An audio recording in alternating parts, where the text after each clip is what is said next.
If you think these are just non-venomous snakes, then that's an incorrect assumption. But how can a little girl sit calmly among a bunch of venomous snakes? Is there some kind of special secret? According to the World Health Organization, snakes bite an average of 5.4 million people every year, resulting in the deaths of around 138,000 people. What makes snakes terrifying is the neurotoxin created in their modified salivary glands. Researchers say snake venom has evolved over millions of years to trigger severe reactions in victims, from paralysis to hemorrhage leading to death. This danger has made snakes one of the animals that many people feel a chill when facing. However, in India, there is a girl who considers venomous snakes to be her close friends. Especially, this girl has been honored as the snake goddess in India, after controlling venomous snakes. Why is that? Up next, let's explore the shocking story of the snake goddess and the eerie mysteries of two tribes who live with venomous snakes. But first, don't forget to subscribe to the channel and turn on notifications so you won't miss out on the most fascinating videos. Around the world, there are many venomous snakes that make people extremely cautious, or even avoid them at all costs. The world's most venomous snake is recorded as the inland taipan, scientifically named Oxynornis micropedotus. The inland taipan is an extremely venomous snake, also known as the fierce snake, and scientists have ranked it as the world's most venomous based on its toxicity in mice. The venom of the inland taipan is incredibly strong. Just a small dose can kill more than 100 adults, or 250,000 mice. This snake is mainly active in the early morning or late evening. Meanwhile, the black mamba, scientifically known as Dendroaspis polypus, is considered the most venomous snake in Africa. It can kill a person with just 2 drops of venom. In Asia, the Russell's viper is considered the most dangerous snake. About 58,000 deaths from snake bites are recorded in India each year, and most are caused by this species. With such a high fatality rate from venomous snake bites, most people fear them. However, an 11-year-old girl living in the city of Ghatampur in Uttar Pradesh, India, considers venomous snakes her close companions. The girl we're talking about is Kajol Khan, who lives in Ghatampur. She always sees king cobras with extremely potent venom as her close friends. According to people around her, Kajol often plays, eats, and sleeps with venomous snakes, even though she is aware of the danger from these close friends. Kajol has been bitten by snakes, but the bites weren't life-threatening. Surprisingly, this hasn't stopped her from playing with snakes. Does she have some kind of secret? In front of reporters, Kajol shared that when bitten, it hurts, but she believes it's sometimes her fault for angering them. According to her family, Kajol's love for snakes seems to have been passed down from her father, Mohammed, who has worked as a snake catcher in Ghatampur. For the past 45 years, Mohammed passed the snake catching trade to his eldest son, who is 31 years old, but it seems the youngest daughter, Kajol, is the one with the greatest love and passion for snakes. Kajol shared that she feels very happy when playing with king cobras.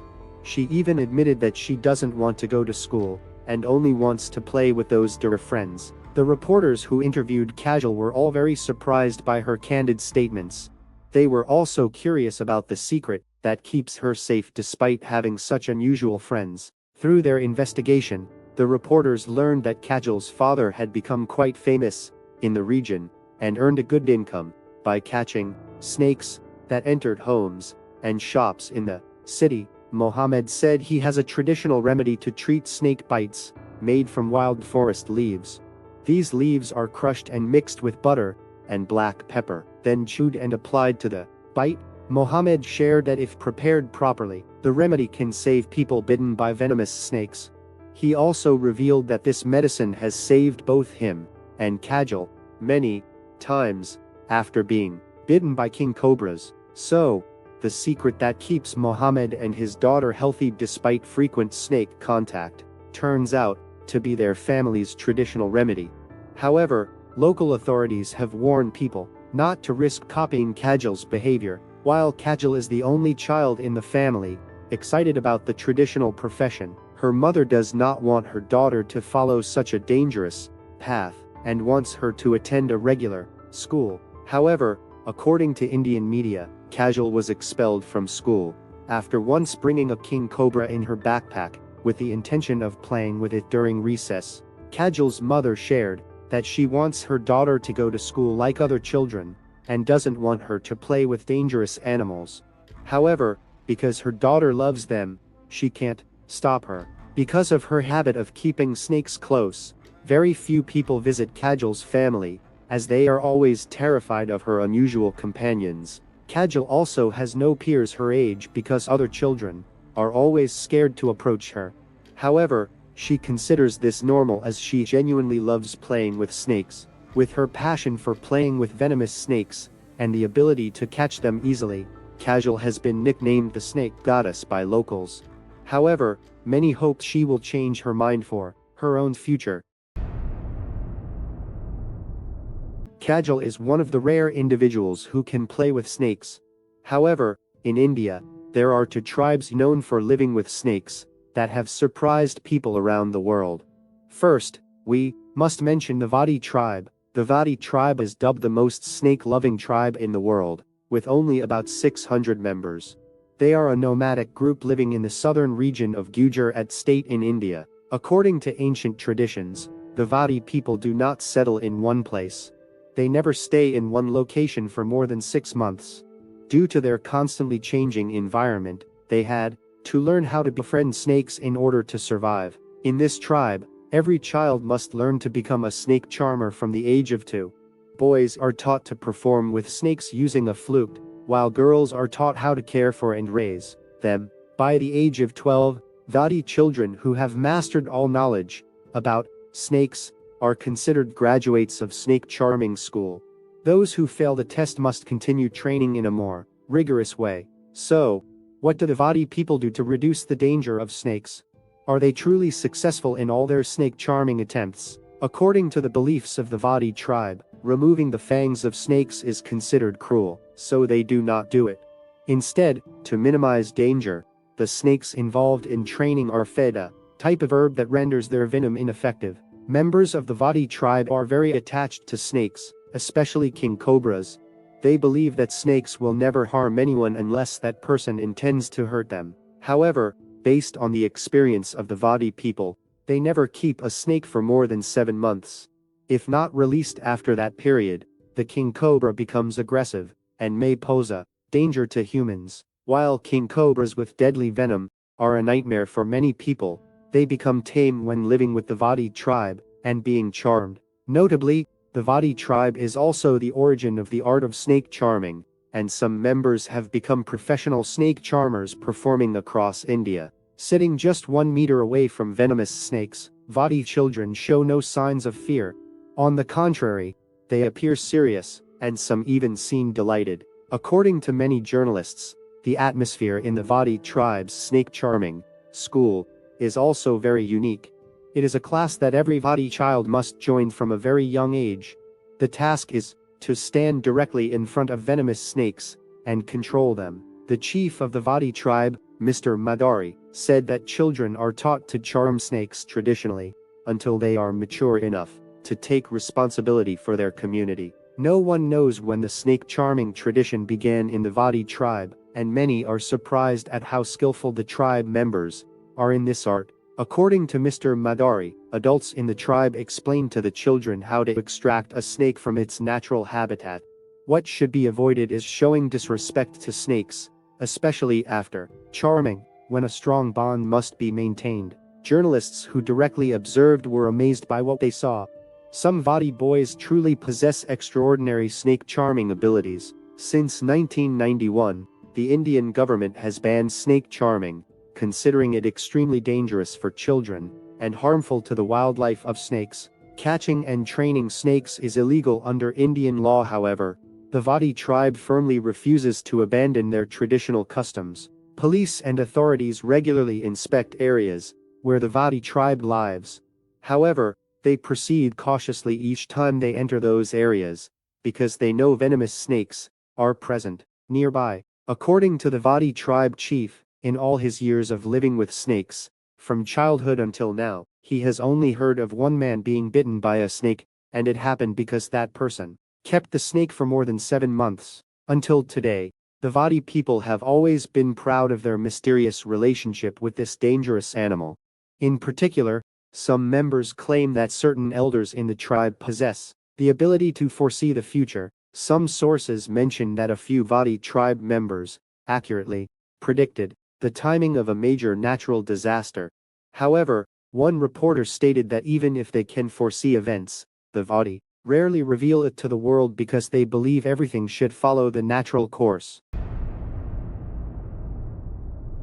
Besides the Vadi, there is another tribe in India that also lives in harmony with venomous snakes.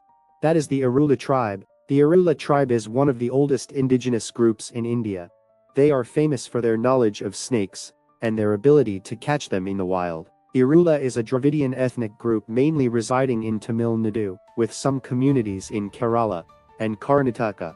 The estimated population of the tribe is about 200,000 people. Traditionally, the main occupations of the Irula people include catching snakes, hunting rats, and collecting honey. They also work as laborers in landowners' fields during planting and harvesting seasons, or in rice mills. Fishing and livestock farming are also common livelihoods. Rats destroy about 1/4 of the crops grown on farms in the Tamil Nadu region each year. To fight the diseases these pests may spread, Irula men use a traditional earthen pot steaming method. However, blowing the smoke through their mouths has led to respiratory problems. A BBC reporter made a documentary about the Irula tribe. During filming, he witnessed a tribe member calmly catch one of the most venomous snakes in India, while wearing only a loose shirt and no protective gear. Members of the Irula tribe said that while many people are afraid of snakes, they believe that people must remember snakes only want to survive. If humans move incorrectly, the snakes will feel threatened and attack. In India, around 58,000 people die from snake bites each year. The best treatment is to administer antivenom to the patient immediately. According to statistics, 6 companies across India produce about 1.5 million doses of antivenom annually, and notably, most of it is made using venom extracted by the Irula tribe. So why are the Irula so skilled at catching snakes? Can they also charm snakes like the Vadi? The answer may surprise many people. It is known that the Irula people do not have any snake charming classes like the Vadi tribe. Their snake catching skills come purely from long-term experience living in areas densely populated with venomous snakes. In addition, the Irula always prepare antivenom before each snake hunting trip. Because of this, they avoid life-threatening risks. In the year 1978, the Irula tribe established an organization for snake catchers to cooperate in catching and extracting snake venom. Uniquely, this organization is licensed to keep up to 800 snakes at a time. Each snake is kept for about 21 days, during which venom is extracted 4 times, before releasing the snakes back into the wild. Staff from the organization mark the snake's belly to prevent the Irula from catching the same snake again. In the past, the Irula people usually worked silently, even when venturing into the forest with others. Their instincts guided them to interpret the faint trails snakes leave on the ground. However, they often found it difficult to explain their knowledge to others, even reptile experts. The origins of the Irula tribe and their relationship with snakes remain a mystery.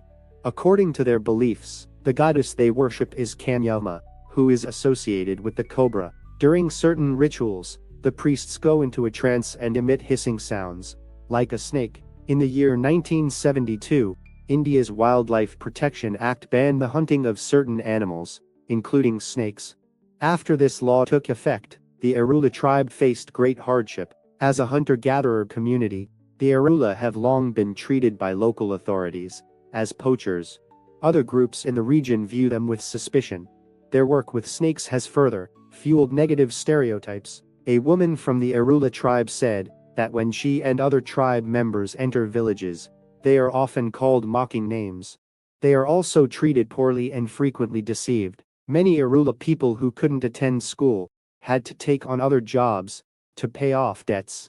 However, members of the tribe remain proud when speaking about the skills passed down from their ancestors. While it once seemed like the Irula would be increasingly marginalized, They are now being approached by more and more animal organizations seeking their help. After facing challenges with controlling Burmese pythons in the Everglades National Park in the United States, the Florida Fish and Wildlife Conservation Commission invited Irula tribe members to assist. 2 members traveled halfway around the world to participate in the project. Burmese pythons have multiplied rapidly in the Everglades and threaten other species in the region. In just 2 months and 60 forest trips, the 2 Irula members caught up to 34 pythons. A wildlife expert at the University of Florida expressed gratitude for the Irula tribe's support. He even stated they were the best option for the scientists' project. However, despite recognition from many organizations, pressure still weighs heavily on the lives of the Irula people. They have voiced concerns about urbanization and commercial zones encroaching on the wild environment. In addition, the World Health Organization recommends that anti-venom serum be taken only from fully captive bred snakes. This means the demand for the Irula's skills may decline, as they specialize in catching wild snakes. Some experts believe that the current generation may be the last to preserve the ancestral knowledge and skills of the Irula people. Most of the tribe's children now attend school and do not accompany their parents into the forest. Although there are a few individuals around the world with impressive snake catching abilities who are not from the Irula tribe, many hope that the Irula's skills will continue to be passed down to future generations. The above is the story of the snake goddess, and to tribes in India with special relationships with snakes that we wanted to share. Thank you for listening until the end. Don't forget to hit like and subscribe to catch more fascinating news on the channel. See you in the next videos.